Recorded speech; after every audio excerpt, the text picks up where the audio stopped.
Hello दोस्तों, नमस्कार। स्वागत है आप सभी का अपने यूट्यूब चैनल साहित्य ज्ञान धारा में। आशा करती हूँ आप सभी लोग स्वस्थ होंगे और अपनी पढ़ाई में लगे होंगे। कवियों की श्रृंखला में अब तक हम सभी ने 125 से ज़्यादा कवियों के बारे में पढ़ लिया है।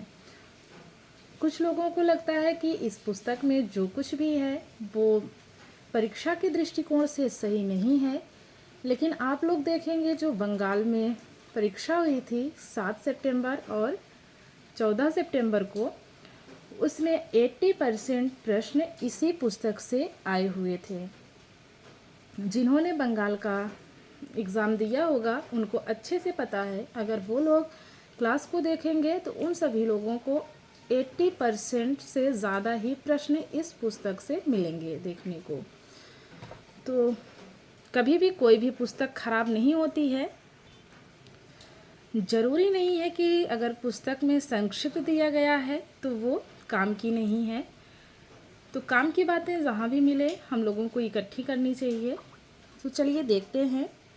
आज हम लोग देखेंगे कवियों की श्रृंखला में सुरेंद्र वर्मा के बारे में। सुरेंद्र वर्मा का समय 1941 ईस्वी माना जाता है। सुरेंद्र वर्मा का जन्म 7 सितंबर 1941 को झांसी में हुआ। सुरेंद्र वर्मा मोहन राकेश के बाद महत्वपूर्ण नाटककार हैं। सुरेंद्र वर्मा के नाटक नायक खलनायक में दुष्यंत और शकुंतला का चरित्र चित्रण है। सुरेंद्र वर्मा के नाटक 8वां सर्ग में कालिदास के कुमार संभवम महाकाव्य के 8वें सर्ग की कथा है। सुरेंद्र वर्मा के नाटक कैद ए हयात में मिर्जा गालिब के जीवन का वर्णन है। सुरेंद्र वर्मा को उपन्यास मुझे चांद चाहिए के लिए सन 1996 में साहित्य अकादमी पुरस्कार दिया गया। सुरेंद्र वर्मा को उनकी नाट्य रचना के लिए संगीत नाटक अकादमी का पुरस्कार दिया गया। अब बात करते हैं इनकी रचनाओं की। तो नाटक हैं इनके कौन कौन से, चलिए देखते हैं। सेतुबंध 1970 ईस्वी, द्रौपदी 1970 ईस्वी, 8वां सर्ग 1976 ईस्वी, सूर्य की अंतिम किरण से सूर्य की पहली किरण तक 1975 ईस्वी, छोटे सैयद बड़े सैयद 1982 ईस्वी, एक दूनी दो 1987 ईस्वी, शकुंतला की अंगूठी 1990 ईस्वी, कैद ए हयात 1993 ईस्वी। तो ये थे इनके कुछ प्रसिद्ध नाटक, इसको आप लोग ज़रूर याद रखेंगे। चलिए देखते हैं सुरेंद्र वर्मा से बनने वाले कुछ महत्वपूर्ण प्रश्नों के बारे में। पहला प्रश्न है, सुरेंद्र वर्मा का जन्म कब हुआ?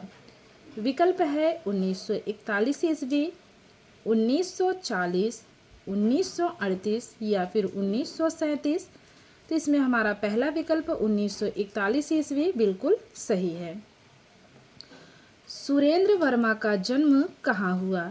झांसी, मथुरा, बनारस या फिर हल्दिया? तो सुरेंद्र वर्मा का जन्म हुआ है झांसी में, हमारा पहला विकल्प है बिल्कुल सही है। सुरेंद्र वर्मा मुख्यतः किस विधा के साहित्यकार हैं? कहानीकार, नाटककार, आलोचक या फिर निबंधकार? तो इसमें हमारा दूसरा विकल्प सही है। सुरेंद्र वर्मा मुख्यतः नाटककार माने जाते हैं। बात करेंगे अगले प्रश्न की। सुरेंद्र वर्मा को किस उपन्यास के लिए साहित्य अकादमी पुरस्कार दिया गया?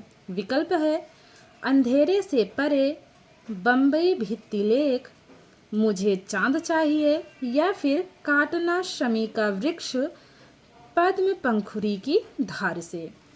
तो इनको जो है साहित्य अकादमी पुरस्कार मिला था इनके उपन्यास मुझे चांद चाहिए के लिए। तो इसलिए हमारा तीसरा विकल्प इसमें एकदम सही होगा।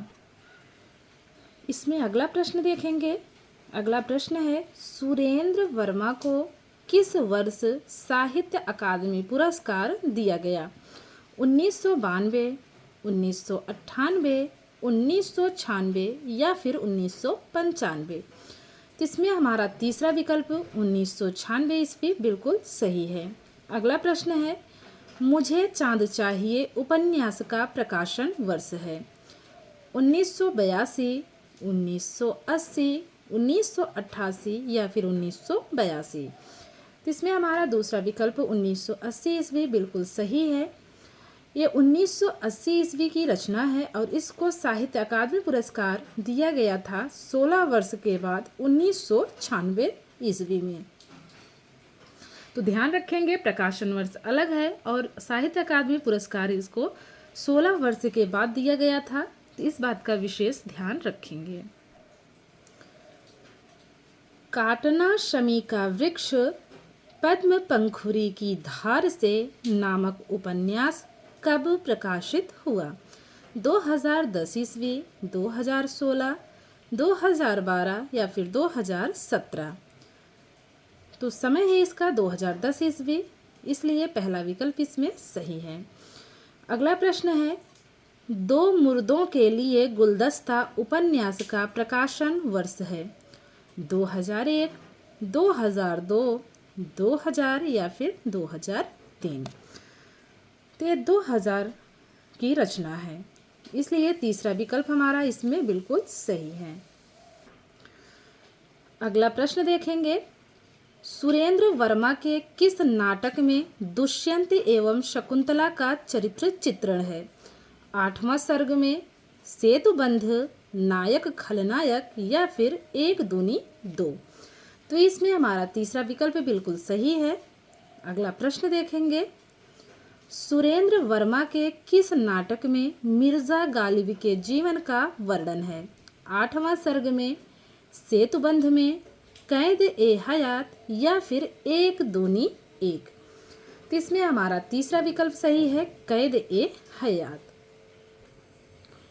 इसमें अगला प्रश्न है, सुरेंद्र वर्मा के किस नाटक में कालिदास के कुमार संभवम महाकाव्य के 8वें सर्ग की कथा है? विकल्प देखेंगे, 8वां सर्ग में, सेतुबंध, नायक खलनायक या फिर एक दूनी एक? तो इसमें हमारा पहला विकल्प बिल्कुल सही है। बात करेंगे अगले प्रश्न की, सेतुबंध नाटक का प्रकाशन कब हुआ? 1972 ईस्वी, 1978 ईस्वी, 1976 ईस्वी या फिर 1970 ईस्वी? तो इसमें हमारा चौथा विकल्प 1970 ईस्वी बिल्कुल सही है। इनमें से कौन सा नाटक सुरेंद्र वर्मा का नहीं है? शकुंतला की अंगूठी, ये तो है। सूर्य की अंतिम किरण से पहली किरण तक, यह भी है। छोटे सैयद बड़े सैयद, ये भी है। एक तारे की आँख, तो ये जो चौथा विकल्प है यही नहीं है, और जो नहीं है वही हमारा इसमें क्या है, सही है, क्योंकि नहीं पूछा है। देखेंगे अगले प्रश्न को, सूर्य की अंतिम किरण से पहली किरण तक नाटक का प्रकाशन कब हुआ? 1972 ईस्वी, 1975, 1976 या फिर 1970? तो इसमें हमारा दूसरा विकल्प 1975 ईस्वी बिल्कुल सही है। बात करेंगे 15वें प्रश्न की, सुरेंद्र वर्मा के किस नाटक में मुगल सम्राट मुहम्मद शाह के समकालीन कथा चरित्र का चित्रण है?